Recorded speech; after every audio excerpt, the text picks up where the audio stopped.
اللهم صل على محمد وعلى آل محمد كما صليت على إبراهيم وعلى آل إبراهيم إنك حميد مجيد. اللهم بارك على محمد وعلى آل محمد كما باركت على إبراهيم وعلى آل إبراهيم إنك حميد مجيد. السلام عليكم ورحمة الله وبركاته. واش راكم غالياتي؟ ان شاء الله تكونوا لاباس وصحتكم بخير. اليوم حبيت نشارك معكم تحلية تجي بزاف بنينة سهلة واقتصادية، ما فيهاش مكونات بزاف، تحضريها على وقفة. لأول مرة تزور قناتي نقولها مرحبا وألف مرحبا، نورتو كامل. كيما راكم تشوفوا راني نقسم في التحلية تاعنا باش تشوفوا كيما جات طبقات، كل طبقة بنينة على اختها. البنات قبل ما تروحوا تشوفوا الفيديو احبطوا كامل، ديروا لي جيم للفيديو باش يوصل اكبر عدد من الناس وتعم الفائده.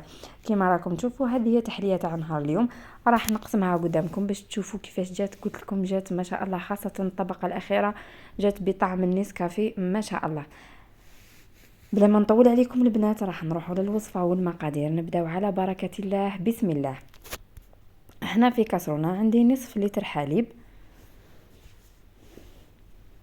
راح نضيف له ملعقه كبيره تاع مايزينا، ما تكونش يعني ماشي معمره بزاف، وراح نضيف ملعقه تاع سكر عادي. اللي تحب الحلاوه بزاف تقدر دير زوج. هو يعني هاد الكميه تجي معتدله، ما تجيش حلوه بزاف، تجي هايله. راح نضيف لها 3 مغارف كبار تاع فلون بطعم الفراوله. 3 مغارف كبار هي كميه تاع الساشيه هذه كامل، 54 غرام ولا 56 غرام اللي مكتوبه في البواط، يعني راح نديرو علبه كامله. راح نخلطها ونحطها فوق النار. كي يغلي معايا الخليط نحيها من النار، وراح نجيب اي مول عندي ولا دي غامكان. هو من الافضل ديروهم دي غامكان، خير ما ديروهم في هكا في بلاطو كبير وتقسموهم. اذا عندك دي غامكان جايين شكل مستطيل ولا مربع ديريهم فيهم خير. راح نحط الخليط تاعي نحطه يبرد. بيد ما يبرد لي نروح نحضر الطبقه الثانيه نفس الطريقه. نصف لتر حليب، ملعقه كبيره سكر عادي، ملعقه كبيره نشاء الذرة، وراح نضيف الطعم الثاني هو الفانيليا. راح ندير العلبة كاملة مقدار 3 مغارف كبار. نخلط هذه المكونات جيدا، وبنفس الطريقة راح نروح نحطهم فوق النار. كي يغلي الخليط معايا راح نحطه فوق الطبقة اللي درناها الأولى، ونفرغه بالعقل باش ما يتخلطوش الطبقات مع بعضهم. من الأفضل أنه تصفيوهم، اللي حبت تصفيهم اللي ما حبتش تصفيهم. المهم حطوه بالعقل باش ما يتخلطوش الطبقات. نحط التحليه تاعي تبرد وروح نزيد نخلط الطبقه الثالثه. ملعقه كبيره سكر عادي مع نصف لتر حليب مع ملعقه كبيره تاع نشا، والطعم الاخير راح نديروه بطعم الشوكولا. نديروه علبه كامله. راح نحطوه فوق النار يغلي معنا الخليط، نحيوه. وشنو كيما قلت لكم لازم كي تفرغوا الخليط فرغوه بشويه، يعني باش ما يتخلطوش الطبقات وما يجيكمش ما يبانوا لكمش الطبقات كي تقدموه. وانا ننصحكم انكم ديروه في ديغامكا احسن باش يبقاو طبقات متماسكين مع بعضهم.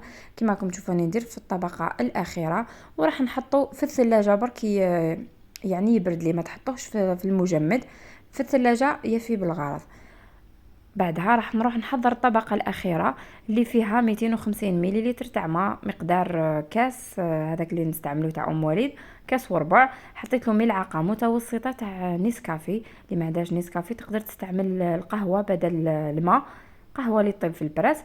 واضفت لها 3 مغارف كبار تاع عفوا فلان بطعم الشوكولا، 3 مغارف كبار. راح نخلطهم ونديرهم فوق النار يغليو. كي يغلي معنا الخليط راح نجي نفرغو. انا فرغت الخليط كامل. هاد السنيوه 25 على 25 سنتيمتر المقاس تاعها، انا درتو كامل. لي دارت سنيوه قل ولا قادره ما ديروش كامل. راح ندير الخليط تاعنا بعد ما نفرغه، راح نديرو في الثلاجه يجمد معايا مليح. وبعدها راح نروح نحضر لا كريم شانتي. درت كاس الى ربع تاع بودره الشانتي، اضفت لها نص كاس تاع ماء، ماشي نص مهم نفرغ بشويه ونشوف. انا دالي نص كاس تاع ماء. بودره الشونتي لازم نطلعوها مليح، يعني كريمه الشونتي لازم نطلعوها مليح او 5 دقائق وانت تخلطي باش تطلع لك مليح وما يبقاوش هذوك الحبيبات باينين، زعما حبات باينين تاع البودره. بعد ما نطلعها خواتاتي راح نروح نزين التحليه تاعي. وكيما العاده يا خواتاتي انا هذاك المول ديما لازم نقيس به السنيوه هذه باش يكون مقاس تاع الحبات كامل كيف كيف. ندير في المنتصف كيما راكم تشوفوا شكل ورده ولا كيما تحبوا. وبعدها راح نزينها بحبيبات الشوكولا. وكما تحبي اذا حبيتي ما ديريش لا كريم شونتي تقدري تستغني عليها تقدميها هكا. انا فقط نحب كي ندير حاجه نحب تكون زعما تاتيري ويتشهاها الواحد قبل ما ياكلها. هنا كما راكم تشوفوني نزين فيها بحبيبات الشوكولا. وهذه وصفتنا نهار اليوم البنات، ان شاء الله تكون عجبتكم وتخلوا لي تعليقاتكم، وتعليقاتكم ديما تفرحني حبيباتي. ان شاء الله ما تبخلونيش بالتعليقات والجام لهذا الفيديو وتبارطاجوه مع الاحباب والاصدقاء. وفي الاخير ما بقى لي غير نقول لكم دمتم في رعايه الله وحفظه.